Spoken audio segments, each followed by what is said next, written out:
দীর্ঘ 22 বছর পর আগামীকাল ময়মনসিংহ যাচ্ছেন বিএনপি চেয়ারম্যান তারেক রহমান।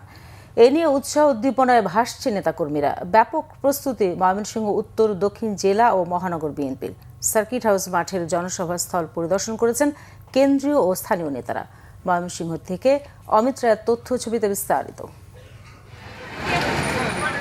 মঙ্গলবার বিকালে ময়মনসিংহ সার্কিট হাউস মাঠে নির্বাচনী জনসভায় বক্তব্য রাখবেন বিএনপি চেয়ারম্যান তারেক রহমান। নগরী ছেয়ে গেছে ব্যানার আর ফেস্টুনে।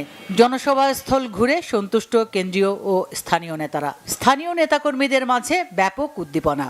দীর্ঘ 22 বছর পর উনি ময়মনসিংহে আসবেন, সেই জন্য আমরা অনেক আনন্দিত, উৎফুল্ল। তার এই আগমনকে নিয়ে আমরা ময়মনসিংহবাসী খুব প্রফুল্ল। তার কাছ থেকে আমাদের পাওয়ার চাওয়ার অনেক কিছুই আছে। আমরা আশা করি সবগুলোই আমরা ময়মনসিংহবাসী তার কাছে দাবি পেশ করব।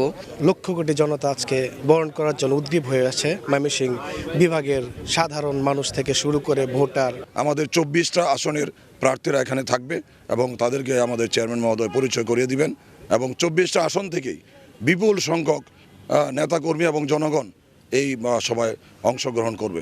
তারেক রহমানের বক্তব্যে দিক নির্দেশনা মিলবে বলে অপেক্ষা বিএনপি মনোনীত প্রার্থীদের। আমরা যে কোনো কর্মসূচিকে বাস্তবায়ন করার জন্য আমাদের সর্বোচ্চ ত্যাগ দিয়ে, সর্বোচ্চ শ্রম দিয়ে আমরা সেই সফলতা বয়ে আনবো ইনশাল্লাহ। আগামী 27 তারিখ বিকাল 2টায় আসবেন।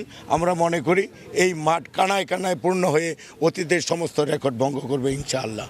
ময়মনসিংহ বিভাগের 4টি সাংগঠনিক জেলার নেতারাও কর্মব্যস্ত। আমরা এই দিনের জন্যই আমরা আন্দোলন করেছি, সংগ্রাম করেছি। সেই নেতা তারেক রহমান সাহেব আজকে বাংলাদেশে উনি সশরীরে এই ময়মনসিংহে আমাদের মাঝে আসবেন। এটা আমাদের জন্য অত্যন্ত আনন্দের এবং গর্বের।